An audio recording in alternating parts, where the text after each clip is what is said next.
What great brands do is they build trust with their consumers when they talk about their sort of pillars as a company. They talk about them in terms of promises, right? Promises they make to their partners, promises they make to the other people, right? Like each of these things. And these promises are core to the company.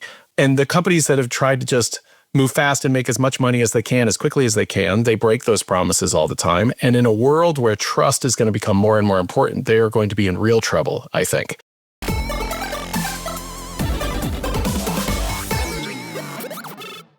Hey, are you building a game, launching an app, or considering an acquisition? Well, in that case, Deconstructor of Fun Consulting is here to help you out. We do everything from market research to go-to-market strategies to live ops optimization and due diligence. We're trusted by some of the most beloved game development companies, makers of tools and tech, as well as some of the most renowned investors. Now, if you are building, launching, or buying, don't do it alone. Do it with us. Connect by emailing to consulting@deconstructoroffun.com. Game devs. Here at Heroic Labs, we know that great gameplay is what players love, but integrating metagame features like challenges, progression, and rewards is crucial for retention and monetization. But coding them is a tedious and time-consuming process. That's why top studios have turned to Hero from Heroic Labs. Hero provides a complete suite of battle-tested metagame features that are quick to implement, letting you spend more time on the core gameplay experience. Ready to ship fully featured, engaging games? Check out Hero today at heroiclabs.com. Welcome to the Deconstructor of Fun Deep Dive interview series. I'm Jen Donahoe. It's not often that we get a scoop, but we did in this case. Today we're joined by my friend and the founding president of LEGO Digital Play, Aaron Loeb. He kindly offered to come here to do his first ever interview to introduce LEGO Digital Play. As many of you know, Aaron is a longtime force in the game industry. His winding career has taken him from theater, yes, he is a playwright, to games journalism, to Hollywood, and of course to every corner of the video game industry. Aaron has helped to shape some of the most successful games in history, massive titles such as Marvel Strike Force, Marvel Contest of Champions, Monopoly Go, and The Simpsons Tapped Out. Aaron has worked on the biggest games in each of those IPs, driving billions of dollars in revenue. He's also played a central role in multiple high-profile M&A transactions, including the sale of Kabam to Netmarble, the spin-out and sale of Aftershock to Fox, which became FoxNext Games, and then the subsequent sale of FoxNext by Disney to Scopely. He later served as the chief business officer at Scopely up to the acquisition by Savvy Games Group. In addition to working with leading entertainment companies such as EA, Disney, and Scopely, Aaron was also an operating partner at Griffin Gaming Partners.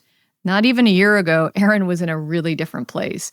He was working on the next big game investment with Griffin while slightly dipping his toes into retirement. That all changed when Kirkby, the family office that owns the LEGO brand, reached out to him. Today, Aaron is leading the newly formed LEGO Digital Play. Unveiled in February, Aaron is channeling all his previous experience into this biggest opportunity yet, pioneering the LEGO brand into groundbreaking game and digital experiences beyond what currently exists and looking down the road 20, 50, 100 years. That's a lot of digital play coming up, guys. Up until now, very little has been shared about LEGO Digital Play, so I'm honored that Aaron is here for his first official interview. He'll introduce LEGO Digital Play, his mission, growing his team, and even if he can't tell us exactly what they're building yet, I think we're going to get a good sense of what he is looking to do. Mainly, you're just going to get a chance to listen in on the equivalent of a dinner conversation as we deconstruct forever games and how to merge physical and digital play for everyone. Aaron, I'm so happy to chat with you today. Thanks for coming. I'm happy to reconnect after all of our Monopoly time, Monopoly Millionaires. Yes, I believe that's what it was called at Playfish back in at EA a decade ago. Yes. Yeah. So before the Monopoly Go board game, so we're going to go tell Scopely that you are actually first to do that. I'm sure they'll love that. I'm sure they will. Okay, I want to do like a virtual org chart to understand how Lego is set up and how your new initiative fits into the picture because, I absolutely love and adore all of the Telltale Lego games. They were the model for that family co-op, sit on the couch, play a game together from Lego, Batman, Star Wars, Harry Potter. I mean, I think I played all Indiana Jones, even I played all of them. So those are like the third party and the licensed games. And then your new initiative over here is Lego Digital Play. And so it's a little bit more like first party, unlicensed. Is that right? Like, walk me through that. Yeah, you've generally got the picture. It's a traveler's tale spending. You said Telltale, which is an easy, these TT games, it makes it easier. If you just say TT games, then you can remember it easily. So to understand the org, I'm going to back up just a little bit, just to give a sense of like the greater org. So I think a lot of people may not realize that the Lego brand is actually family owned. It's owned by the same family that created it, the Kirk Christensen family. Their ownership comes through a company called Kirkby.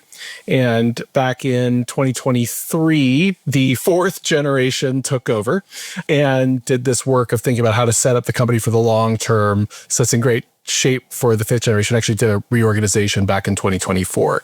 And what they created was a new entity called Lego Holding. So this didn't exist before. Lego Holding is like where all Lego everything exists, right? And then Lego Group is the toy company we all know and love that manufactures the bricks and also oversees partnerships and licensing arrangements in the video game space.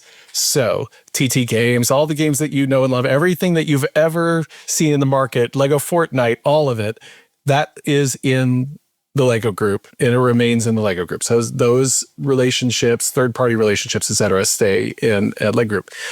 What they also did was, under Lego Holding, create this new entity called Lego Digital Play. Only came into existence this year. It was founded January 6th or something. I joined January 13th as the founding president.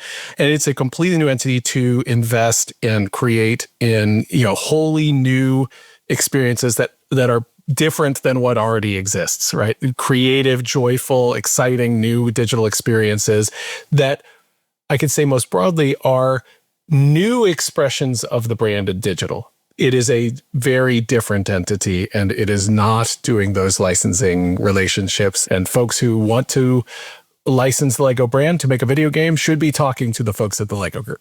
Got it. And actually in board games as well, like physical 100%. games live 100%. in that world. And so what you're doing is kind of completely separate. Got it. Yeah. By the way, you've been doing this for a long time. You've been at this game for like over 30 years. You have probably, worked on some of the most impressive game launches of all time, studio acquisition. I mean, you even worked at a VC back at Griffin. So you've literally seen it and done it all. I think you may have one of the most coveted jobs in the entire game industry. I don't know. There's so many different people that would be like, oh my God, if they could just make Lego video games for a living, they would love to do that. Why? And how did you, land here for this? This sounds fascinating. Yeah. Well, you've already answered your question to some extent. Like, who would not want to take this job? But yeah, look, I was really enjoying my time advising companies, working with Griffin as an operating partner. And I was reached out to by some folks from Lego Holding to discuss, should we do this thing? Like, it was actually early conceptual thinking. And the reason why they were thinking about it is, as I just said, we shifted to the fourth generation ownership in 2023. And Thomas, Kirk Christensen, who's the most active family member, started thinking about like, what is the future? What do I need to do in my tenure? So, by the way, I just want to pause on this. Takes over, his first thing he's thinking about isn't what are the quarterly revenues. The first thing he's thinking about is, so what is it going to look like when it gets to the fifth generation? Because this is a generational brand. It's a different way of thinking. How will Lego still be relevant and amazing for kids 20 years from now, 30 years from now, 40 years from now, right? And when you ask yourself that question and you look at just where we are today, one of the most critical things is going to be digital, right? It has to be, right? Digital is now at the heart of human culture. You and I were talking about how we were getting there 10 years ago. I say when I was a journalist 30 years ago, like when I was covering video games, I remember talking to young reporters, like, why are you doing this? Like, because we're defining the entertainment form of the 21st century. We wasn't even the 21st century yet. But I was like, we know this is what the next 100 years are going to be. They're going to be about video games, right? They're going to be about digital entertainment. So how the brand is going to live in that new world that it's not going to go backwards, right? Where kids are in the digital space younger and younger. And how is it going to happen in a way that's healthy and good and looks after the safety and well-being of those kids, where it's actually a great thing that they're interacting with it? Because I think a lot of us probably feel like our kids aren't necessarily being looked after. Their safety and well-being is necessarily looked after by everybody who's out there in the space all the time. Maybe that's not too controversial a statement, right? But with Lego brand, that's vital. So how do we bring that into the digital space? So that was what I found myself summer last year being asked, so you think we should do that? Like, yeah, I think you should do that. I think that sounds like a really good idea. Like, okay. And then we talked a lot about how you might structure it, what it might be. And ultimately, towards the end of the year, we started talking about me coming and building it for them. And, when I went to Billings, where the headquarters are, where the company was founded, and just learned more about the company. Obviously, I've been a fan my entire life, but, it's like really learning the details about the history of the company and how it operates today. And you walk around the headquarters and it's like, here's the schools that we build for children all over the world. And here's the hospital we just built for children. And here's our values. And the values are like the word cloud is joy and laughter, and children are our role models. And it's, it's like, these people are the good guys, right? And they mean it, right? They mean it deeply. Yeah. Like, this is an opportunity to do amazing things with people who have the capital and have achieved incredible success. The Lego brand is bigger than it's ever been. So they're at this moment where the world is going through profound transition, profound change. It's chaos kind of everywhere. I think we all kind of feel that, right? And here is a company rooted in care and quality and craftsmanship and the good of children and adults and everybody touches it, wanting to do something new in the space that I've spent my entire time working on. At that point, I will confess, I walked into those meetings going, I don't know if I'm going to do this. I thought I would be the world's biggest idiot if I don't take this opportunity. I have to do this. Like, at home, my wife, who was like, you should be retired, like, write your plays, don't do any of this stuff. My wife was like, you have to take this job. You have to do it. So that is how I came to be at this job. I think that's really amazing that, like you said, you're on the verge of retirement. You're like, I've done it all. And then when you're presented with the passion and just the pure goodness that comes with, these IPs that are about what's good and great about the world. And when you have a leadership team like the Kirkbys who are just, they live and breathe and embody this, I think there is something magical that in many cases doesn't exist in the world. I mean, I've been around Lego for my entire career as well. In many cases, they were the enemy for me, which when I was at Hasbro and Mattel, I mean, I was making Star Wars toys and, Star Wars Legos was eating into my entire business. So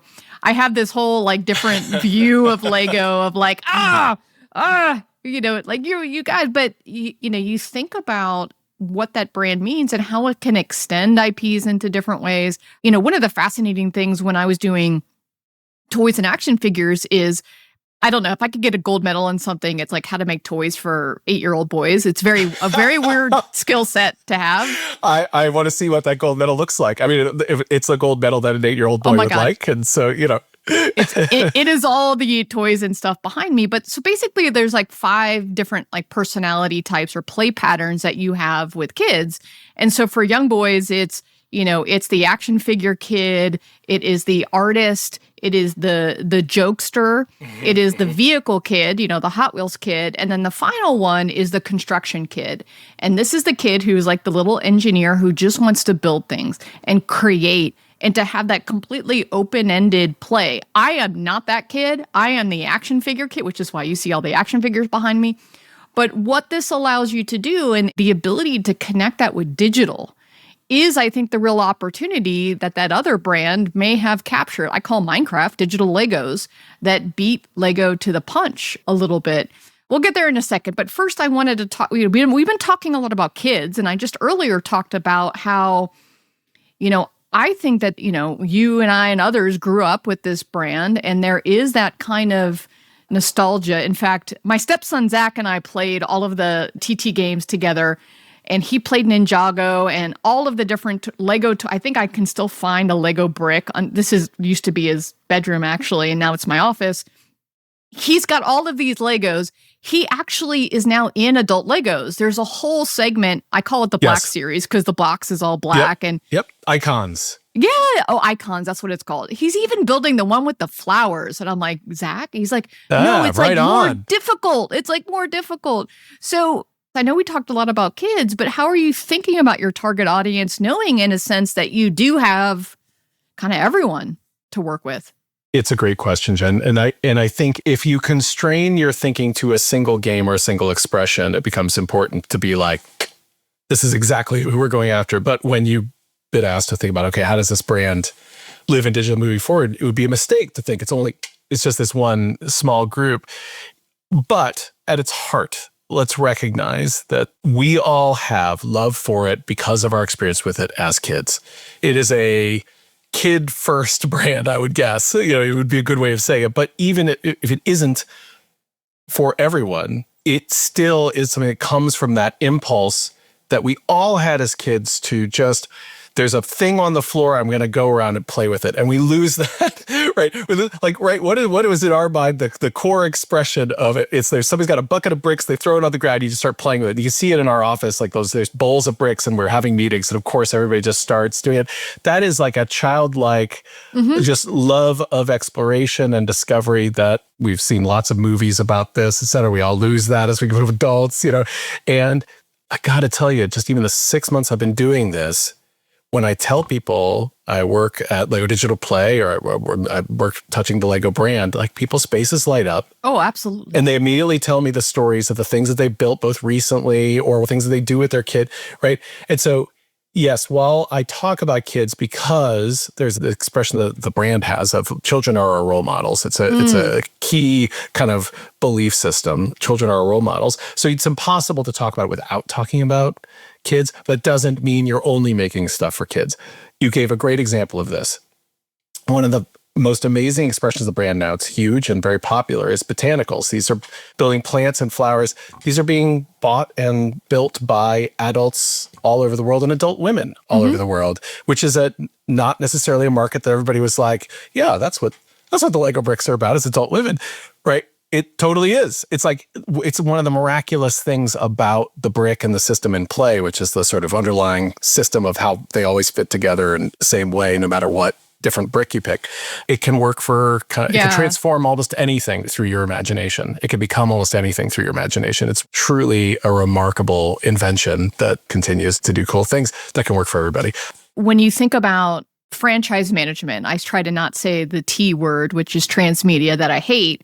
But in franchise management, one of the things about this brand is that it can apply to every single age segment, from Duplo to, Lego bricks, to the licensed games and products, to now, I think the biggest thing that they unlocked was nostalgia and this older age target. And I think they saw that with the original TT games, that you could actually have that intergenerational play.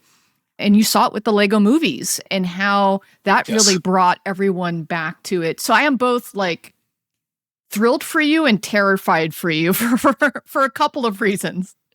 One is that that opportunity that you have with the brand and the generations. The other is this idea that you're competing in a world of Matt Piscatella calls from Circana, used to be called NPD, which is the idea of black hole games. Yeah. So these live service, IP-driven games that suck the playtime and the money just out of our gaming environment. It is Minecraft. It is Fortnite. And now Roblox. Roblox sure. is a game that is dominating across every single platform. They just hit 112 million DAU, on fire. So how are you thinking about attacking and going up against all of these black hole games, knowing you've got this amazing if anyone has the right arrow in your quivers to attack these black hole games, I think it's you and what you have to play with. So how are you thinking about that? And how are you thinking about the black hole games? Yeah. It's not only a great question, it's obviously the question that's on anybody's mind who's in this industry right now. It's in probably the question's core of what's caused so much turmoil in the last 2 years. I'll first answer as a general video game industry executive rather than particularly having anything to do with Lego Digital Play. what we saw in the early days of free-to-play at EA, but then what I really saw at Kabam was that loyalty turns out to be the most important part of LTV, right? We would talk about LTV and CAC, et cetera. We'd like, oh, okay, we got all these deep data science models that predict who's going to spend, et cetera. And we'd slice it a bajillion different ways. But it turns out there's literally no predictor for LTV stronger than somebody plays your game every day, right? They play it 7 days a week. At Kabam, we created this term for this called regulars. So we started talking about our regulars and our regular customers. Our regulars being people who played every day for 7 days in a row. Our regular customers being the people who played every day in a row and had ever spent money, right? And what we learned, like looking at the LTV of our games like Contest of Champions, was that actually there'd be these group of people who came in with a high LTV. They actually spent the most money. But if you looked forward 6 months later, they'd actually churned out because they didn't really like playing the game that much, right? So they were spending money in order to not play the game, or they were spending money to sort of collect the characters, but they didn't really want to play the game. And so they'd spend a lot, but then they'd be like, why am I doing this? And they go, and there was this other group of people who actually had a lower LTV, but we flash forward 6 months later, they actually came to be the highest LTV group because they just loved the game. They kept playing and playing and playing. And even if they spent less, they just kept coming back and coming back. And the underlying characteristic was that they played every day. And in fact, their playtime would deepen over time. So you flash forward a decade, right? And you end up settling into a market where people have found their forever games, right? You're a brilliant marketer. You've spent a lot of time in your career looking at install sources, right? Let's look at install sources in the macro, right? Because that's our whole business in mobile free-to-play is built on install sources in the macro, which was new phones, right? New gamers. Every year there's like 100 million, 200 million new people who've never had a cell phone before. And they're like, there's video games, cool. They start playing something. And so you could take something that worked for somebody else, you could iterate on it a little bit. You could add a brand to it, whatever. And now those 200 million people, they don't know about that other game because they're brand new. Yeah. Whereas they do know your brand. So like, okay, I'm going to install that one. And so now you've got a fighting chance of becoming their forever game, right? Okay. We're not seeing this whole new every year, a whole bunch of people coming into the market who've never played a video game before. In fact, we've gone from an audience that's fairly new to an audience that's quite sophisticated. People have played a lot of games, right? And they have found the thing they love because generally the people in the video games industry are quite good at what they do. Really? We're good? Yes. We don't talk about this enough. People are very talented in this industry and they actually make great stuff and people like playing the stuff they make, right? And so you have an experience like Roblox, like Minecraft, whatever it is that you've like, this is just my jam. My kid, who's in university now, still in their dorm, sits with their friends and plays Minecraft. So I'm playing Minecraft. Yeah. And that's like they jam out together. They vibe Minecraft together still. Like this is, my kid's been playing it since, I don't know, since they were 6 or something, 19 now. Mine too. Still their thing, right? So it used to be your challenge, your dominant challenge was get anybody to notice your game and then make a game that they'll love so much that they'll play every single day and then play it forever. Now it's get a game that they'll hear about, get them to stop doing the thing that they've already determined is their favorite thing ever, and now make your thing their favorite thing ever, right? Okay, so that's quite daunting. And if I can interject on that, it's not only to get that one kid or person, it's to get that friend group. 100%. So it is 5 times harder because typically when you're in a forever game or a live service game, whatever, I like your forever game, is you're in the forever game and you're staying because it is now your social hub and your social experience. And it is where you and your friends go to, in a sense, we used to go to the mall. They go to the screen. They go to Minecraft and Roblox. They go in Fortnite. Like, so quick story again with my kids, all right? When Zach was like, when he was like 12, he was playing Fortnite on his iPad or whenever Fortnite was still on mobile, and it's back on mobile, but he was doing the claw thing. So he's all over the claw. And I'm listening to him and he's on with his friends. They're not talking about the game. They're talking about what happened at school that day. And this is when the moment clicked for me that this is a social hub. This is social networking for kids that they're going in. And especially in the pandemic, they were in Roblox just hanging out with their friends. Yes. And so I liked what you were saying, and I was just trying to plus one that is it's the switching cost of getting somebody to leave the thing that they love and leave the thing that they love with their friends to go do something else. And so when Marvel Rivals came out, it was like a seesaw where all of those friend groups left Overwatch. Let's go try Rivals. And now we're seeing it kind of come back into equilibrium as folks are like, well, we miss Overwatch. We're going to go back. As game makers, it is something that you have to think about you are going into that. And I'm gonna plus one your plus one there just a little bit in that it's more even than just the friend group. And this is what's so fascinating to me is that identity formation is happening younger through digital. So identity formation, a lot we think about coming from your parents, right? So you have this period where by the time it's maybe when you're 12, you're starting to get identity formation from your friend group. Well, one of the impacts of kids being on digital earlier, and it's happening younger. Kids are wanting to be cool younger. They're wanting to do the thing that other people think is cool younger, right? And people can have a lot of opinions about that, but that is a thing that is happening, right? And so these digital spaces are also a place where identity formation is happening. So now it's not merely that you're trying to get the person to abandon their friend group. You're trying to get them to change their identity, right? Oh, yeah. Right? They might think of them like, I am a Minecraft gamer. I play Minecraft. That is part of my identity, right? And so all of that sounds desperately hard. However, I think we, as an industry, we're very smart and we're very good at a lot of things, but we also tend to, as my friend Chris Charlo once said to me, when there's a crack in the ceiling, everybody says the sky is falling, right? That we can look at the patterns of human behavior for forever. And no matter what you want to say about technology, the human heart will not move at the speed of the growth of AI, right? We're still the creatures that we are.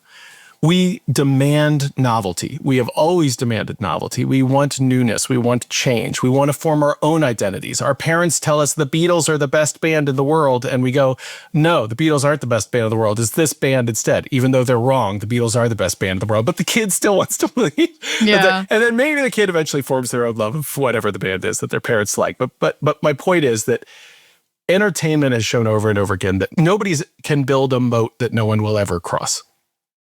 That the consumer will demand new and exciting experiences.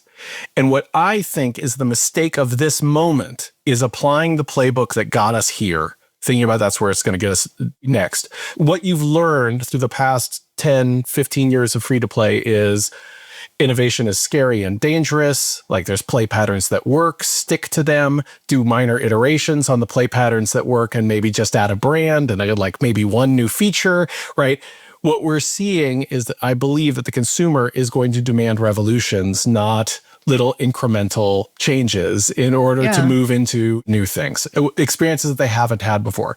By the way, lucky for us, we're in the middle of a gigantic technological transformation of the entire world in which new experiences are going to start showing up, right? That the way in which we will use this incredible AI revolution that's happening and other, technological advancements will enable us to unlock play patterns, use cases that were just simply not possible 5 years ago.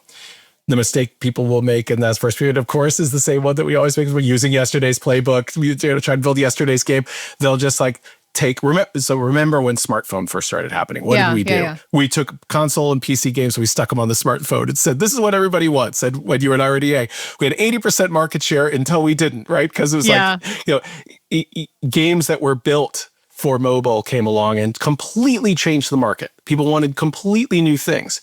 How alien to those of us who were coming from PC console was Clash of Clans? How insane was it? And by the way, remember when Clash was number one in the charts, we were like, well, it's got to be number one in the charts forever. That's it. It's over. Yeah. They've won, right? Now, Clash of Clans, by the way, still doing great. Whether it's number one or not, still doing great. So my point is the sky is not falling.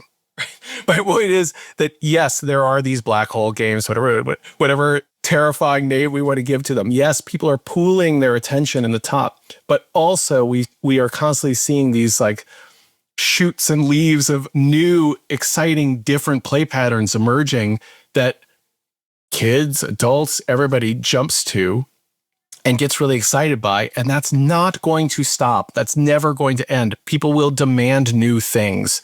Now's a great time to be trying to make really exciting new things. I love that you're saying that because many, many times you and I working at public companies, we're very pressured to deliver a new thing on a timeline to hit a quarterly goal or a revenue. Yeah. And as I understand, with Lego being a private company, what I'm hoping is that they're going to give you the runway and the time and the budget and the, all of that, I guess rope to hang yourself. But I think of it as a blank canvas and a runway for you to do that, because so much of what we do in gaming is the 80% iterate, 20% innovate. You're going to have the 80% innovate, 20% iterate. Is that right? Is that how you're thinking about it? I think about it differently without going into too much detail about like where we are, exactly what we're working on. I would say I have the opportunity to think about that as a spectrum and a portfolio. Let's talk about other times, other experiences that you and I have had at other companies. Company decides it wants to do something new and says, okay, so we'll dip our toes in the water and do this one thing to try to see if that works. And if it doesn't, we'll get out of games because games are scary, right? That is absolutely not the approach here, right? This is not a go launch a video game and see if people like video games. Or that is not it is really come up with a systemic view of how this brand will live in the digital world. And yeah, absolutely, it is not with a perspective of, 30% EBITDA by, next week, right? That's not the discussion that we're having. That's not the ways. And that is why it's a new company, right? Is a recognition that you have to build a new company from the ground up to decide on this very ambitious question and then make a roadmap and figure out how you're going to get there and put the right resource at the right time. It's on me to be diligent about cost, as any executive should be. It's right for me to it's on me to make the right bets, not the wrong bets, as any executive is responsible for doing. But it's not about prove to us as fast as possible that this is worth doing. Everybody knows this is worth doing. This is necessary for the future of the brand. That's amazing that you have that runway and that freedom. I think so many of us, even, the folks that are at the big AAA games that are now getting their hundreds of millions of dollars of AAA budgets, they're not being given as much time as they were in the past because of all of these pressures. So it's great that you've got, in a sense, a bit more of that freedom. That must feel kind of good. It does, but it's a huge responbility. Oh, of course. Yeah, right? You can't be out there like lighting cash on fire for 3 years. Yeah. There's no, my favorite line in Zero Dark 30, where the guy shows up and says, "Did you think there's another floor in this building where the team that's hunting Osama bin Laden is?" No, there isn't. You're it. This is the floor. Like, there's nobody else who's going to come in and be like, "Yeah, you should spend this much." Like, I and my team have to figure out what's the right approach here, and what's the right investment level, and what are the right things to build and how. And it is great that what we don't have to do is figure out, having just come from being in venture capital, we're not having to go pitch people for capital, right? We're not having to go prove that we know what we're talking about. Like all the things that a startup usually is spending an enormous amount of its energy on, we're not having to do that. Our energy is being spent on getting the right talent in the room and the right, sort of frameworks in place to really think through this very big, exciting problem and measure twice, and cut once, rather than, just start throwing money at the problem, which is just not my style. No, that makes sense. Guessing where your users come from? That's so 2010. AppsFlyer is like having a cheat code for mobile marketing. Pinpoint attribution, real-time insights, and analytics that actually make sense. Stop flying blind and start flying smart. AppsFlyer, because your data is your best co-op partner. Web stores, you've seen what good looks like, but have you experienced great? AppCharge is the direct-to-consumer platform that powers over $500 million in transactions each year for top studios. They're not just another vendor. They're backed by Supercell and built by monetization veterans from Moonactive, Playtika, and other industry giants who understand the difference between merely functional and the truly exceptional. What sets them apart? Deeply personalized web stores with custom designed offers, industry-leading monetization features, seamless in-game payment integration, and a robust SDK. While 70% of top-grossing games already have web stores, the ones scaling the fastest are doing it with AppCharge. Ready to transform good into great? Learn more at appcharge.com. Stay ahead of the competition with Sensor Tower, the trusted source for mobile marketing intelligence. Whether you're tracking trends, benchmarking performance, or scouting the next big hit, Sensor Tower delivers the data that drives strategy. Dominate the charts with Sensor Tower. Well, since you started to talk about your team, what kind of team are you building and where do you want to be in the next kind of 6-7 months? I imagine you're going to get to the point where you will be able to talk. I know this is the first time you're actually kind of talking publicly.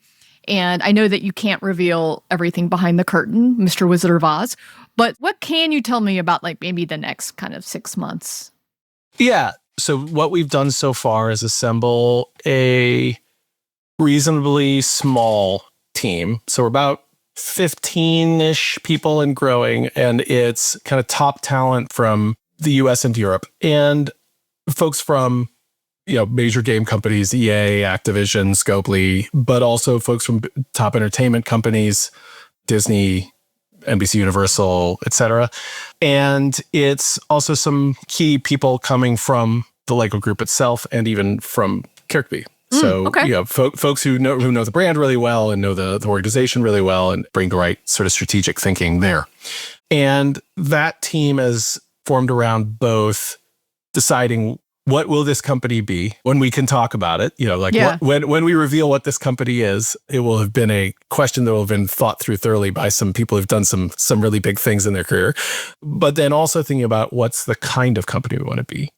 How do you marry the LEGO brand's culture and vision and platform to what needs to be a digital company, right? And what needs to be inherently, natively a digital company. And so that's also the kind of thing that we spend a bunch of time working on. Company is headquartered in London, but we also have folks in Billund actually sitting in LEGO headquarters, but mostly we're sitting in London. That's how we're approaching it. And so to answer your question now, moving forward to 6 months from now, I think what you'd expect then you'd start seeing us bringing in a few more public-facing folks who are talking to people who we are going to be working with to do the things, to do the things that we're going to do. And, I'm starting to have some of those conversations, I'll be at Gamescom shortly. We're still at this point where we're quite constrained about how much we're talking about publicly, but Got it. With a big ambitious goal, I'm unlikely to do it by, going from 15 people to 22 people. We will think about how we're growing and we'll start talking about that in the next 6 months or so. Is there LEGO boot camp? Do you put uniforms on and do they run you through LEGO brand training and you got to go through an obstacle course? I think for LEGO Group people, depending on their position, there is something like that. It is not at all a boot camp. It's actually quite lovely. One of the key parts is that you go to the customer service center and you shadow somebody who's answering calls, because they still take calls from customers and consumers asking about their set. And this group is beloved within LEGO Group, is my understanding of, because I'm not part of the LEGO Group. This is my understanding from interacting with them and LEGO Group folks. But because they care deeply about your kid is trying to put together this set and can't find the brick that's needed to finish this set. And they call, and there's got to be someone there who understands the problem, understands how important that is to your kid, and is going to make sure your kid gets that brick. And they send a letter, and it's a deep love for the customer. And so I think a key part of LEGO Group onboarding is going and seeing that and really feeling that, understanding that deep connection with the customer. For me, actually, one of my most essential onboarding bits, but was both, meeting leaders all across the LEGO Group. But then it was a few months later, taking my kid to the Miami Grand Prix to be in the crowd when the drivers of the Miami Grand Prix did the drivers parade in Lego F1 cars. So Oh. I knew that the team, because I'd heard from some of the leaders I'd met with, that they built these full-size Lego builds of each team's car. So there's 10 cars, and so being there was just one incredible. So there was the Lego garage where fans could come see the cars, and people were taking pictures, and it was exciting. And people, I think everyone assumed that was it. Cool. Cars that look like Lego, that are made out of Lego bricks. Neat. But then the driver's parade comes out, and the drivers all are sitting in the cars. I'm in the crowd at that point watching people. People are like, oh, it's so great. You can see everybody's faces light up as their favorite driver is sitting in this car made of Lego bricks. But then everybody assumes that's it. It's just a photo op.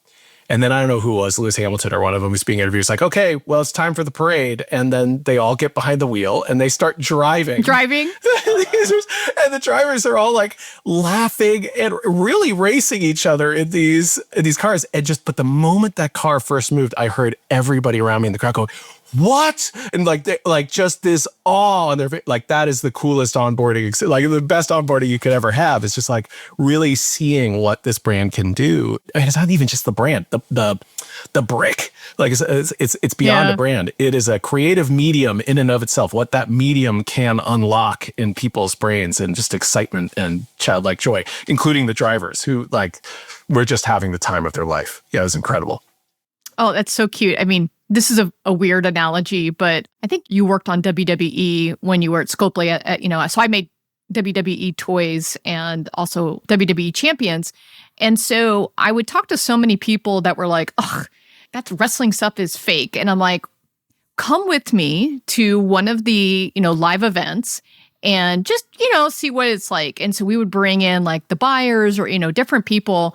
And this was like across 20 people. The first thing they would say is, oh my God, you're right. I didn't understand that a player's passion or a viewer's passion for this was so infectious. Like, I get it now. And then they were calling me like, when can I go to the next one? And so I think part of what you have with this brand is you've got the ability to have this intrinsic like connection and brand love that everyone understands as soon as you engage with that product or that experience. And then having everyone working on the team understand and like truly figure out how do you take this and bring it to life in a digital format is the challenge and the gift, I think, that you're going to be given is like, you're looking to have that emotional response from anyone that's going to engage with anything that you work on in this new medium. Like, you have a digital paintbrush, the physical paintbrush is what the Lego group has. And so I think it's a great way of putting it.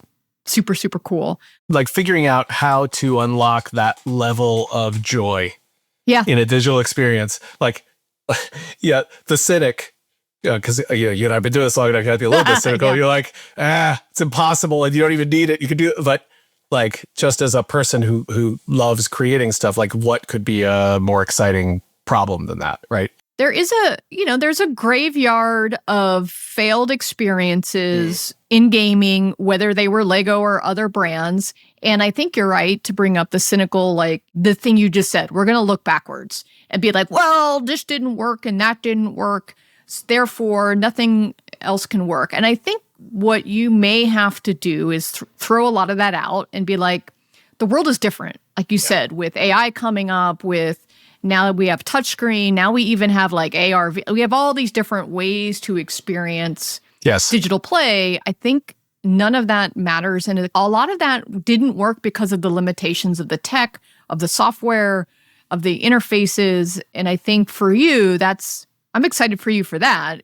But I think when you have to talk to the jaded industry, I think you're going to have to do like, hey, yeah, fine. There's a graveyard. I get it. However, the world's different now. Shut up. Yeah.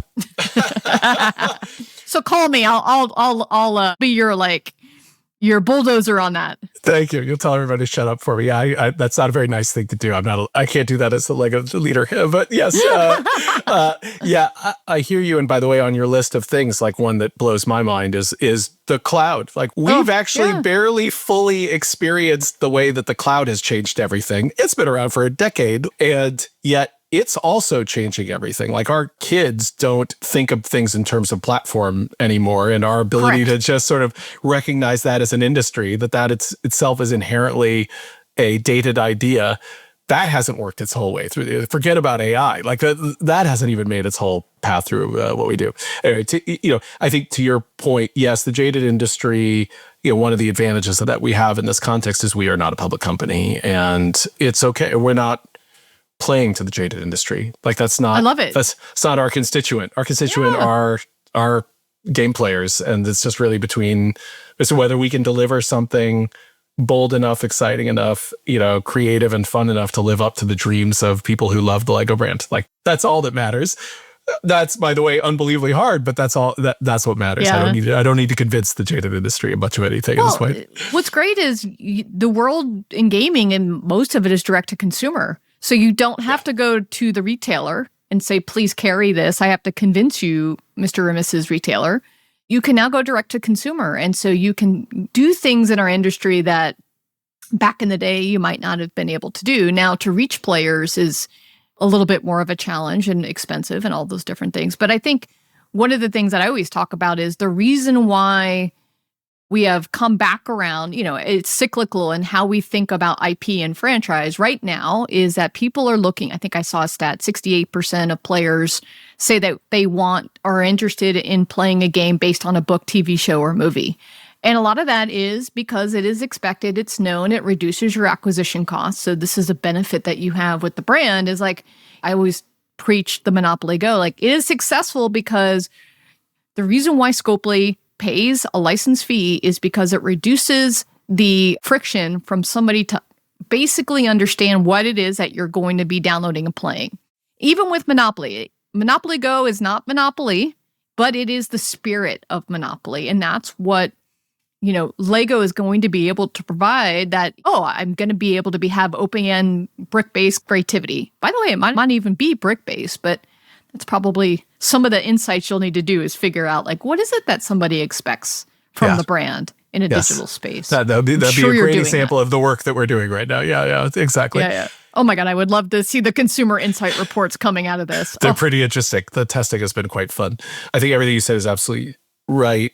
I think that there's more to it, and I think it's actually going to grow even more complicated. So let's imagine what our world looks like 5 years from now, where we already have infinite content, right? There's more content than any human could consume in 10 lifetimes, right? But now let's imagine people are just generating an endless amount. Anything that comes out is copied instantaneously 100,000 times. I saw today somebody's made a copy of Peak immediately, right? Two months later, right? So we're just going to see more of that, 100 copies of Peak instantaneously. What is somebody who's looking for an experience going to look for? They're going to look for something that they can trust. Look for somebody not just familiar, somebody that they can actually trust. And so what great brands do is they build trust with their consumers and with their audience. Actually, one of the things I also love about the company is when they talk about their sort of pillars as a company, they talk about them in terms of promises, right? Promises they make to their partners, promises they make to the other people, right? Like each of these things. And these promises are core to the company. Like any great company is doing that. They're thinking about, okay, we have unviolable rules.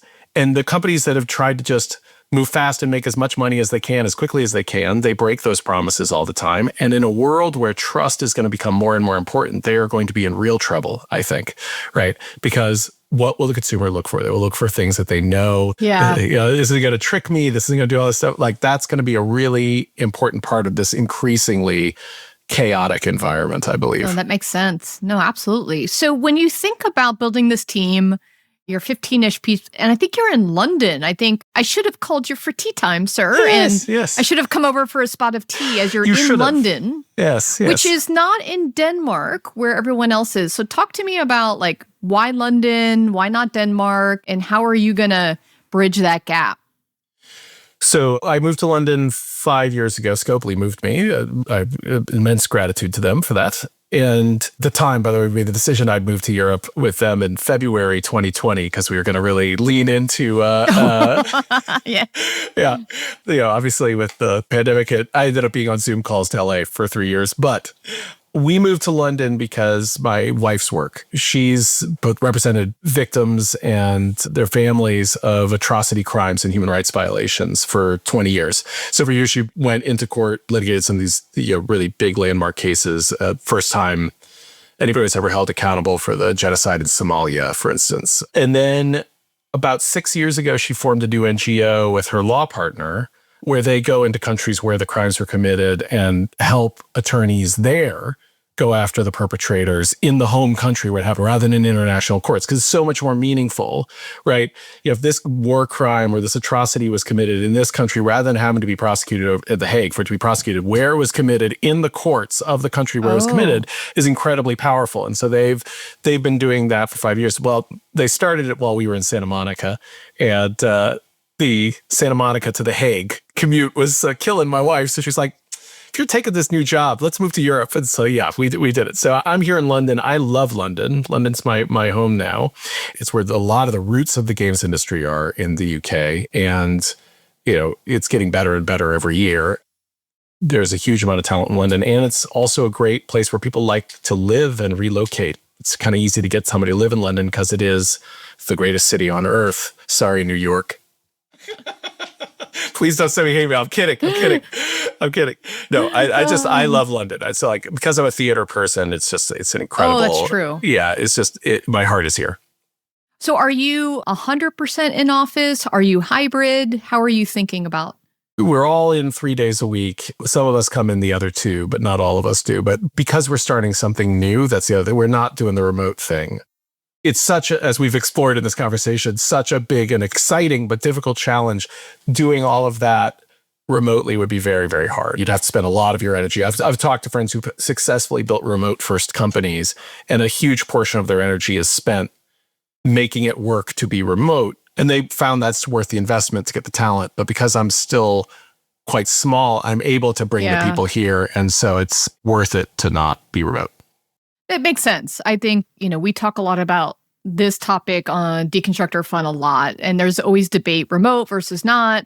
I think for this stage, and I think something we don't often talk about is, physical proximity at certain stages of the formation of a company or a product, that can be really impactful. So I think that's kind of makes sense in this particular case. It's also impactful I talked earlier about the culture that you're trying to build. And I'm going to sound like a hippie, I guess, and I don't want to sound like a hippie, but what I'm building here is a joy-based culture, right? I think we have a tendency in our industry to believe that success looks like being grindy and hard and spiky and, got to win and all that other stuff. And yes, that can work, and it does, but I've also seen the impact it has on people, and we all have.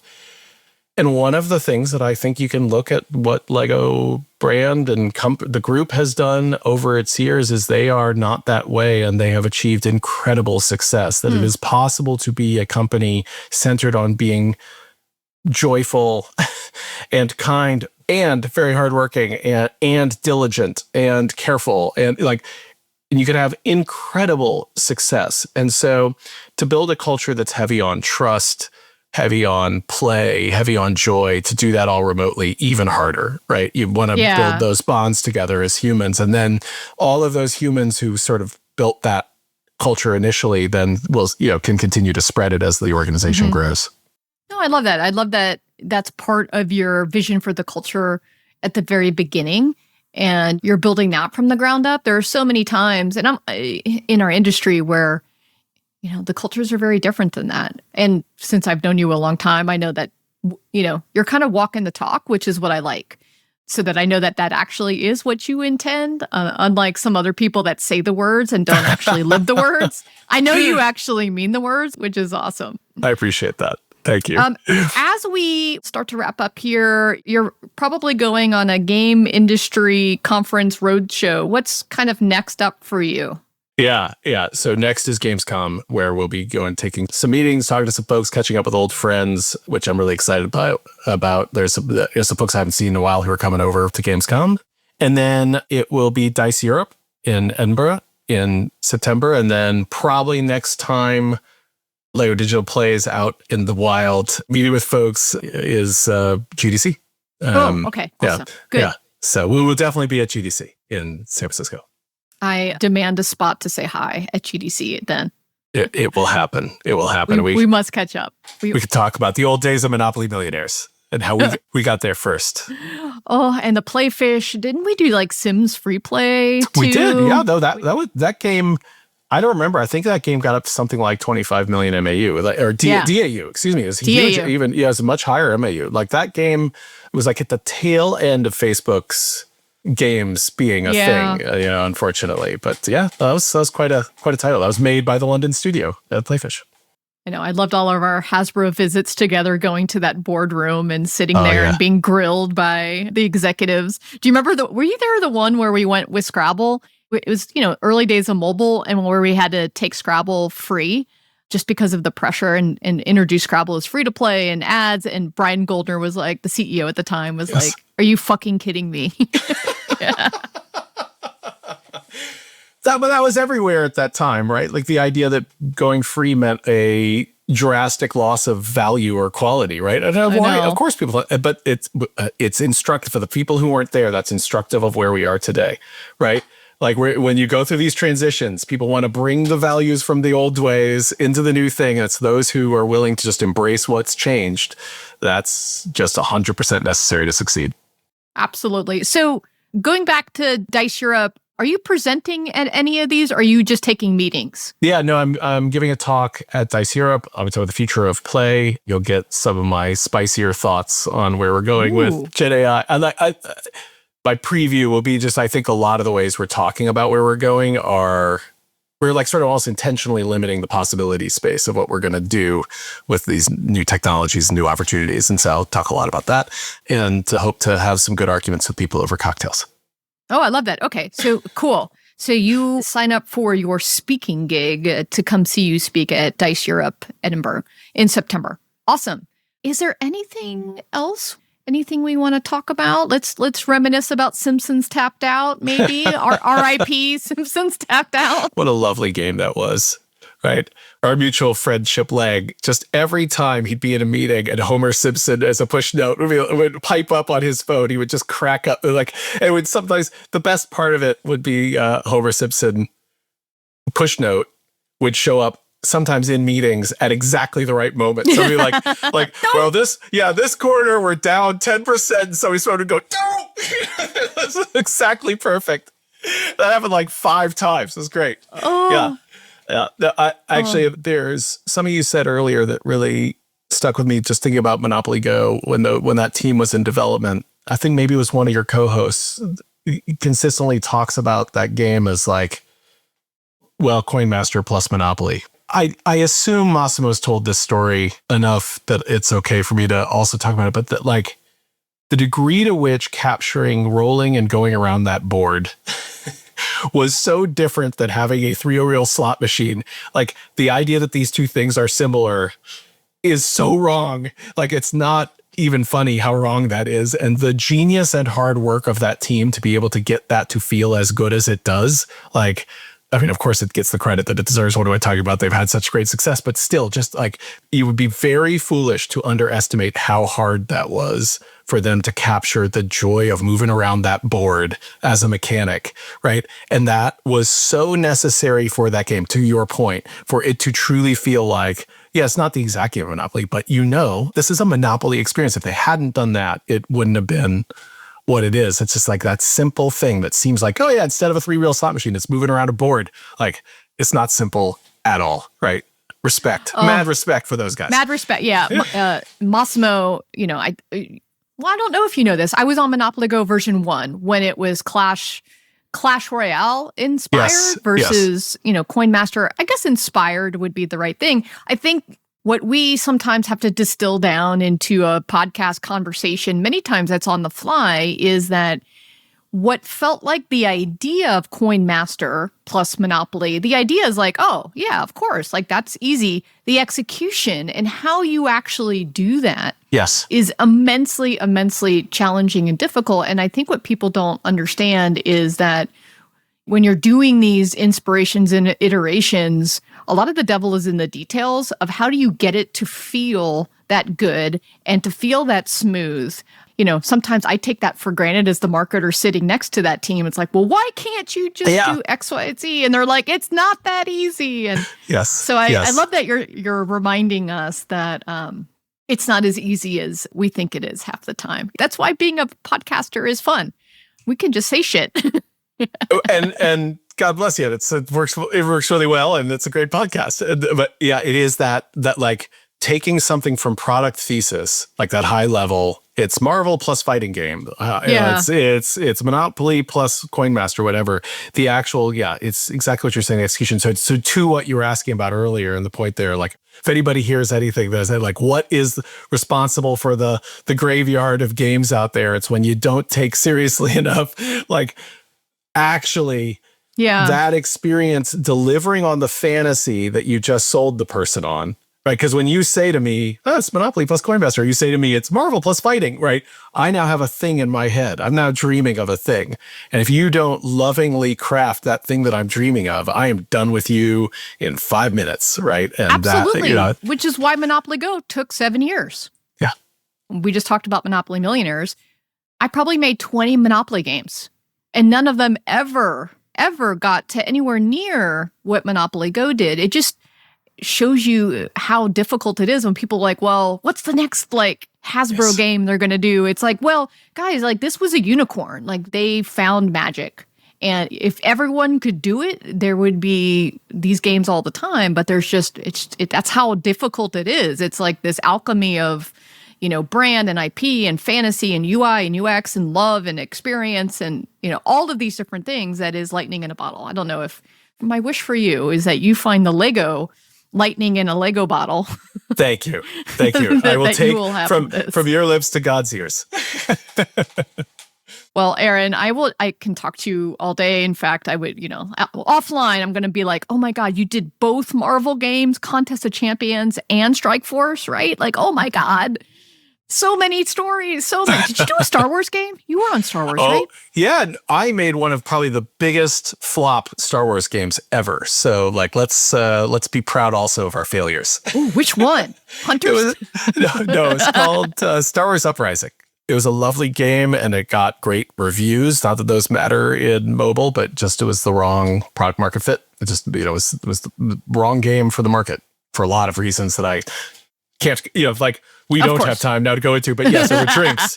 Happy to talk about those. A friend of mine once pointed out that when I do my bio, I talk about all these big hits, and I've started trying to be clear when I'm introducing myself to people. I've also worked on some of the biggest flops. So I know. That graveyard. Oh, let's do. Yeah, we'll do a whole list of all of our failures next. That's a good one. We need to be proud of them too. We didn't get to the successes without the failures. Like it's important to have respect for them. And like to our Monopoly Go point, they had to make the Clash Royale game to make the game that they made. Exactly. That's how it is. It's an iteration. It's a journey. And I, again, wish you success on your journey. Call me, want to help. All right, my friend. I will see you soon. Thank you so much. You did it. You made it to the end of the episode. As a fan of the show, it would help us out if you'd subscribe and leave us a review on the podcast service of your choice. Those stars and likes, while a small action on your part, mean a lot to us and help to grow the show. More importantly, are you a member of the Deconstructor of Fun Slack group? If you have 5 years or more of games industry experience, go to deconstructoroffun.com/Slack and apply to join. Join the games industry best professional community filled with peers always willing to lend a hand, or subscribe to our newsletter to get all the latest insights from the Deconstructor of Fun content creators. Thanks for listening.